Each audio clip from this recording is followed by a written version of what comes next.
سورۃ مریم کی آیت نمبر 27۔ الحمد للہ وکفی وسلام علی عبادہ الذین اصطفیٰ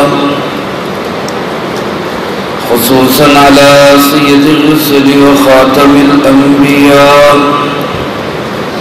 وعلى آلہ واصحابہ الاتقیاء۔ اما بعد فاعوذ باللہ من الشیطان الرجیم بسم اللہ الرحمن الرحیم۔ فأتت به قومها تحمله قالوا يا مريم لقد جئت شيئا فريا يا أخت هارون ما كان أبوك امرأ سوء وما كانت أمك بغيا فأشارت إليه قالوا كيف نكلم من كان في المهد صبيا فأتت به قومها تحمله۔ بس وہ لائی اس بچے کو اٹھائے ہوئے اپنی قوم کے پاس۔ قالوا یا مریم، وہ لوگ کہنے لگے اے مریم، لقد جئت شیئا فریا، یقیناً تو ایک بہت انوکھی چیز لائی ہے۔ یا اخت ہارون، اے ہارون کی بہن، ما کان ابوک امرأ سوء، نہیں تھے تیرے ابا جان کوئی برے آدمی، وما کانت امک بغیہ، اور نہ ہی تیری ماں کوئی بدکارہ تھی۔ فاشارت الیہ، حضرت مریم علیہ السلام نے اس بچے کی طرف اشارہ کیا۔ قالوا کیف نکلم، وہ لوگ کہنے لگے ہم کیسے گفتگو کریں اس سے، من کان فی المہد صبیا، جو ابھی پنگھوڑے میں بچپن کی حالت میں ہے۔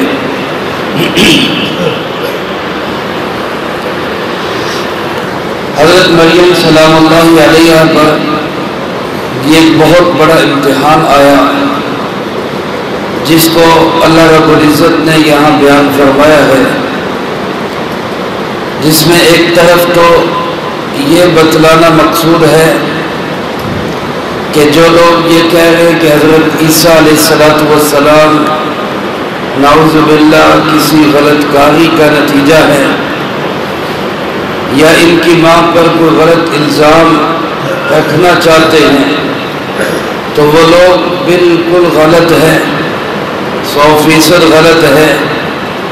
ان کی والدہ سیدہ مریم سلام اللہ علیہ 100% پاکیزہ، پاک دامن، عفیفہ، طیبہ خاتون ہیں۔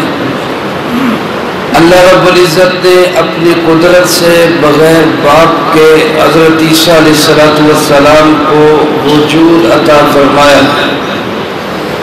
دوسری طرف ان لوگوں کے عقیدے کی بھی تردید ہے جو لوگ کہتے ہیں حضرت عیسیٰ علیہ السلام اللہ کے بیٹے ہیں یا خود اللہ ہیں۔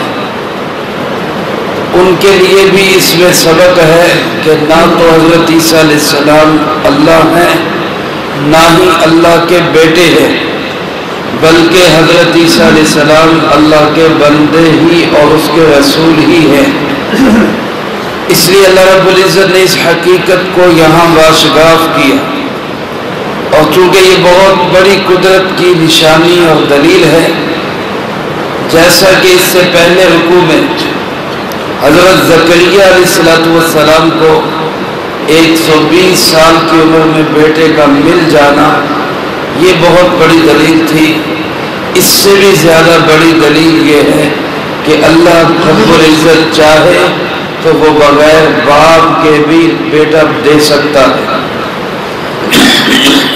حضرت مریم سلام اللہ علیہ حالت حمل میں آئی اور پھر زچگی کی کیفیت طاری ہوئی، تو شرمندگی سے بچنے کے لیے، لوگوں کی باتوں سے، طعن و تشریح سے بچنے کے لیے دور دراز کے علاقے میں چلی گئی.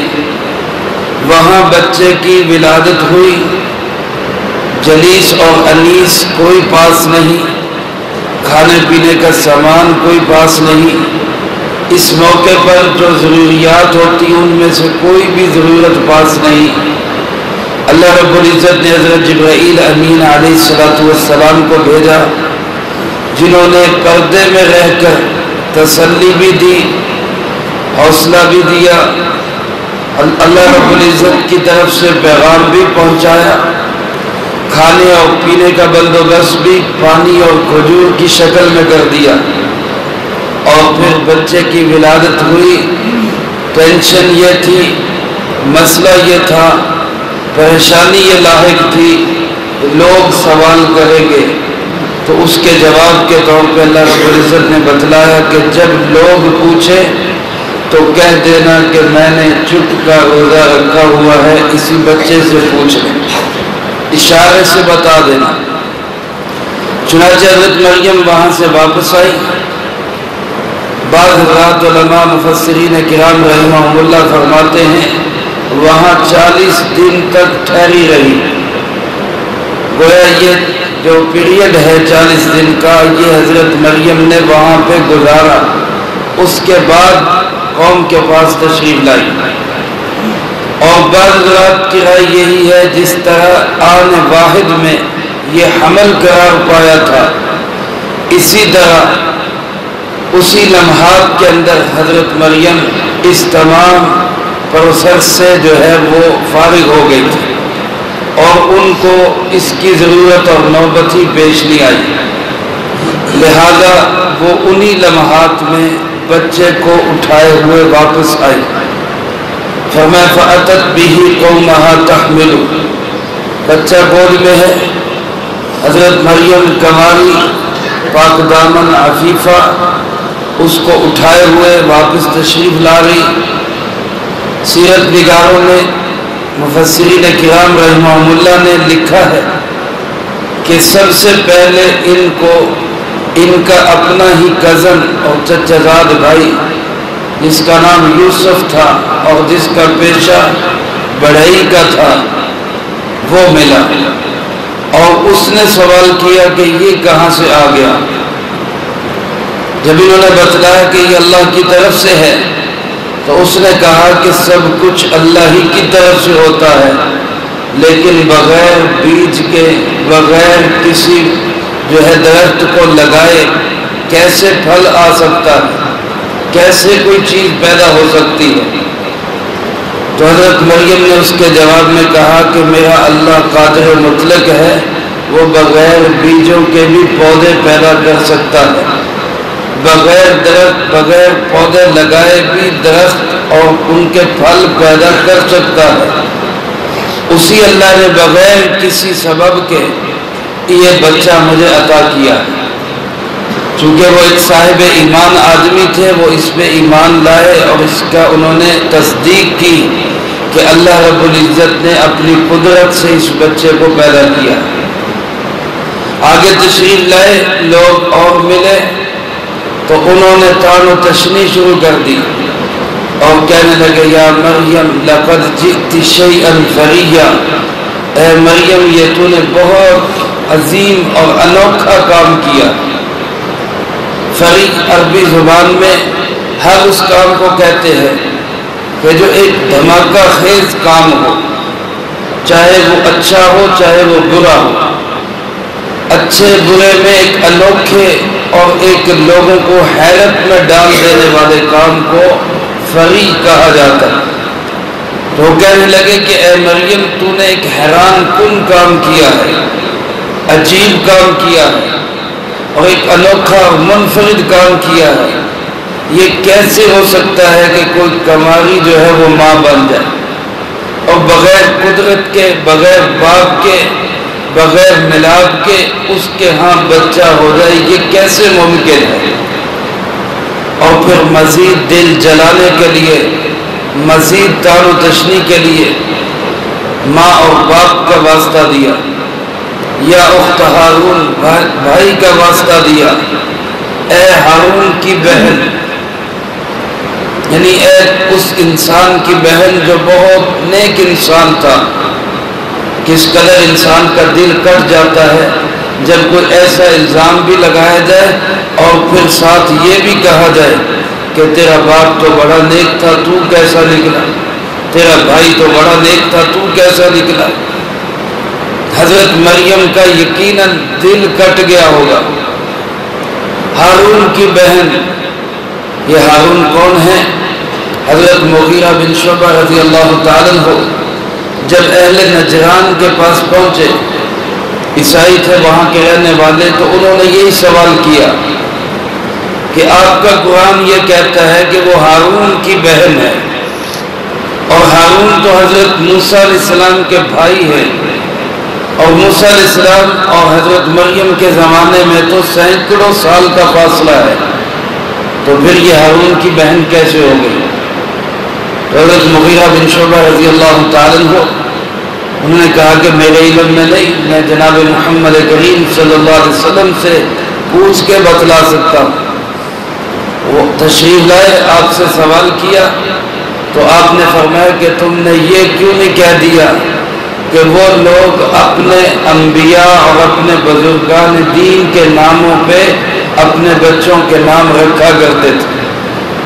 یہ وہ ہارون نہیں ہے جو موسیٰ علیہ السلام کے بھائی تھے، وہ اللہ کے نبی تھے، اور یہ ہارون بیت المقدس کے امام اور ایک نیک صالح انسان تھے. ان کے والد بھی بیت المقدس کے امام تھے جو حضرت مریم کے والد ہیں، عمران جن کا نام ہے، وہ بھی بیت المقدس کے امام اور نیک صالح انسان تھے.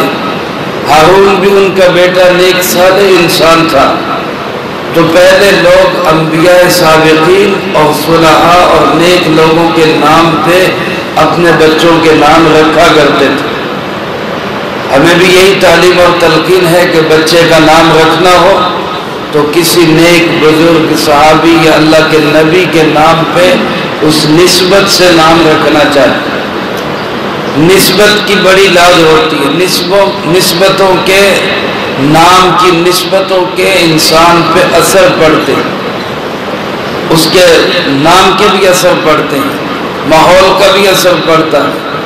اس لیے اچھے اچھے نام بچوں کی اچھی نسبت سے رکھنے چاہیے.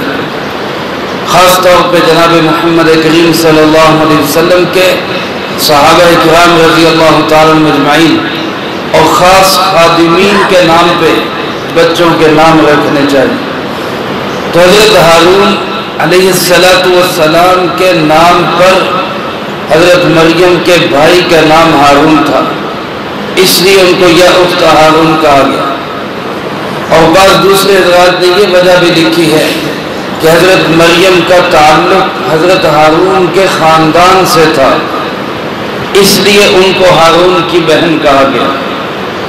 تو بہرحال یہ ایک واسطہ تھا کہ اے ہارون کی بہن، اے ایک نیک انسان کی بہن، ما کان ابوک امرأ سوء، تیرا باپ کوئی برا آدمی نہیں تھا، وما کانت امک بغیہ، تیری ماں بد کردار نہیں تھی.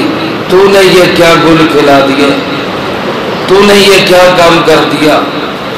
کس طرح کا ایک عجیب و غریب تان ہے، کس طرح کا خوفناک ایک الزام ہے جو ایک معصوم بچی پر یہ لوگ دھر رہے ہیں، اور جس سے دل کس قدر جلا اور کٹا ہوگا.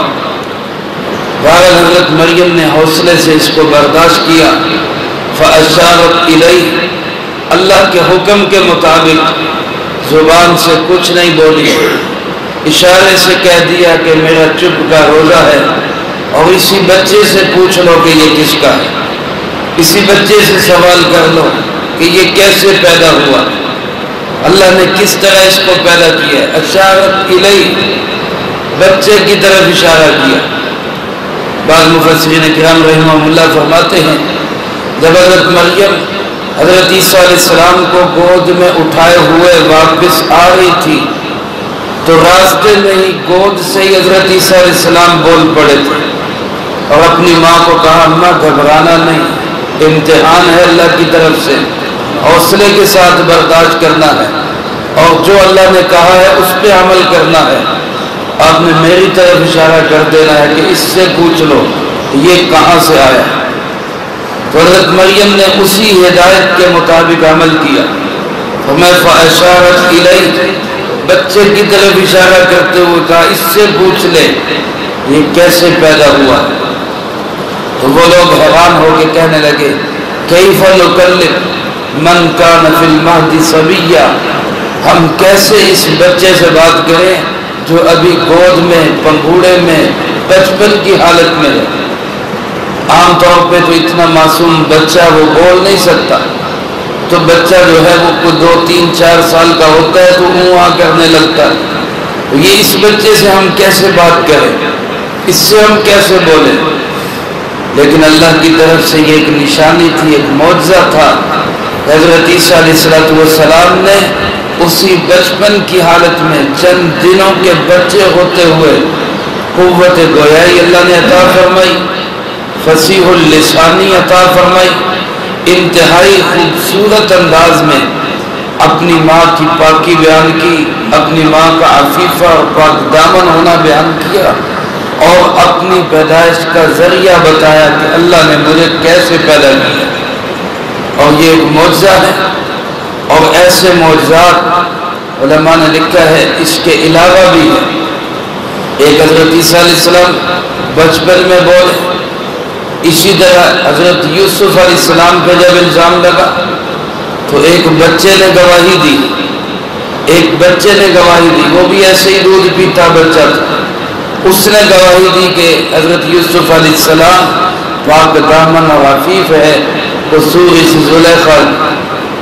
اسی طرح علماء نے بخاری شریف میں ایک واقعہ لکھا ہے، ایک بزرگ پہلے زمانے کے گزرے جن کا نام جریج تھا، جریج نام تھا ان کا، بہت عبادت گزار تھے، بہت نیک انسان تھے۔ ایک دفعہ ایک لغزش ہوئی، نفل پڑھ رہے تھے، ماں نے بلایا، اماں نے بلایا کسی ضرورت کے لیے۔ علماء نے لکھا ہے ماں باپ اگر کسی ضرورت کے لیے آواز دے اور بچہ نفل پڑھ رہا ہو تو اس کو نفل چھوڑ کے ماں باپ کی بات سننی چاہیے، پہلے ماں باپ کا تقاضا پورا کرے پھر اپنی نفلی عبادت میں لگے۔ بلکہ علماء نے لکھا ہے کہ اگر فرض بھی پڑھ رہا ہو اور یہ پتہ ہو کہ ماں باپ کے پاس خدمت کرنے والا اور کوئی نہیں تو اس کو فرض بھی چھوڑ کر پہلے ماں باپ کی خدمت کرنی چاہیے۔ تو اس جریج نامی اللہ والے نے، بزرگ نے، ماں کی آواز کی طرف دھیان نہیں دیا، اپنی عبادت میں لگا رہا، تو ماں نے بد دعا دے دی کہ موت سے پہلے کسی جو ہے گناہگار عورت کے ماتھے لگے، کسی فاحشہ عورت کے ماتھے لگے۔ اللہ کی شان، ماں کی بد دعا، باپ کی بد دعا ایسی ہے جو سیدھی عرش پہ پہنچتی ہے۔ اللہ ہمیں ماں باپ سے دعائیں لینے کی توفیق نصیب فرمائے، سیدھی عرش پہ پہنچتی ہے۔ اللہ کی طرف سے حالات ایسے بنے، اس زمانے کے کسی سردار کی بیٹی، اس نے کسی سے بدکاری کی، اس کے نتیجے میں بچہ پیدا ہوا، اس نے الزام ان پہ لگا دیا کہ میرے ساتھ انہوں نے بدکاری کی۔ اب ایسے انسان کے اوپر الزام لگے تو لوگ تو آسمان سر پہ اٹھا لیتے ہیں۔ لوگ آئے، سب کچھ تباہ کر دیا، خانقاہ اجاڑ دی، ان کی عبادت گاہ تباہ کر دی، ان کو مارا پیٹا اور ان کے ساتھ بہت بری طرح پیش آئے، اور یہ سمجھ گئے کہ میرا قصور کوئی نہیں سوائے اس کے کہ میں نے ماں کی بات نہیں مانی، میں نے ماں کی بات نہیں مانی۔ پھر اللہ سے معافی مانگی، یا اللہ مجھے معاف کر دے، میں آئندہ ایسا نہیں کروں گا۔ اور پھر لوگوں سے کہا کہ اس بچے سے یہ جو پیدا ہوا ہے اس سے پوچھے کہ یہ کس کا ہے، اس سے پوچھے یہ کس کا ہے۔ اللہ نے اس بچے کو بھی قوت گویائی دی، اس چند دن کے بچے نے یہ گواہی دی کہ جریج پاک دامن ہے، صاف ہے، پاکیزہ ہے، اس کی کوئی غلطی نہیں، میں تو فلاں انسان کا بچہ۔ تو ڈی این اے ہو گیا۔